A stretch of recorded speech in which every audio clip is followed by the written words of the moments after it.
Mga balita naman tayo sa labas ng bansa. US Presidential Candidate Hillary Clinton mas mabuti na raw ang pakiramdam matapos na ma-diagnose ng pneumonia.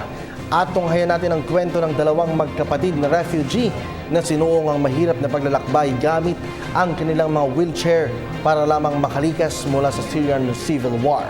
May ulat si Pauline Requesto. Tiniyak ni Democratic Presidential Candidate Hillary Clinton na maayos na ang pakiramdam nito matapos mag-overheat at ma-dehydrate nang dumalo sa anniversary event ng 9/11 attack sa New York. Matatanda ang na-diagnose noong nakaraang linggo na mayroon siyang pneumonia. Nakuna ng video ang dating Secretary of State na halos mahimatay habang papasok ng sasakyan. Aniya, nawalan lamang daw siya ng balanse pero hindi nawalan ng malay. Agad na dinala si Clinton sa apartment ng kanyang anak na si Chelsea. Lumabas din ang presidential candidate pagkatapos ng ilang oras. Nagawa pa nitong kumaway sa kanyang mga taga-suporta at paunlakan ang batang ito. Kinansela na ng team ni Clinton ang ilang campaign sortie sa California. Inatasan na rin si Clinton ng kanyang doktor na baguhin ang kanyang campaign schedule at magpahinga. Mapanganib at kung minsan pa'y nakamamatay ang paglalakbay ni Numan upang makatakas mula sa civil war sa Syria. Para sa mga PWD, doble ang paghihirap na ito. Subalit napatunayan ng magkapatid na Alan at Gian Mohammed na hindi ito imposible.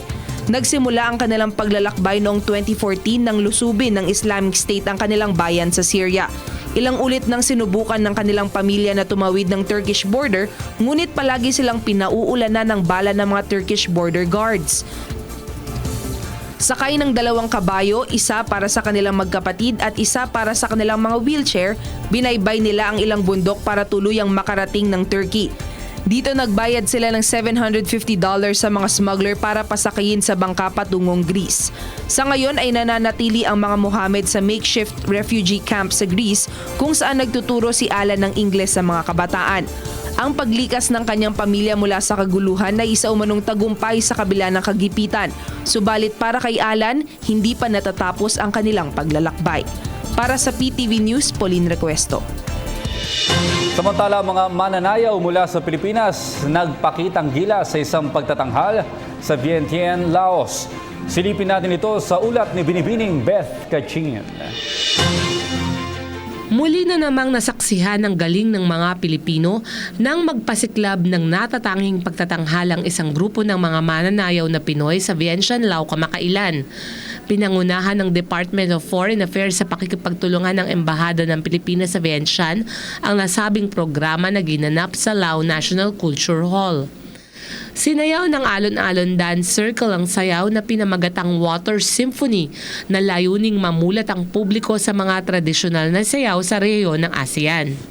Ang sayaw na ito ay may kaugnayan din sa klasikal na sayaw ng mga Thai, Burmese at Cambodian. Nakasuot ang mga mananayaw ng mga costume ng karakter na kanilang rene-representa.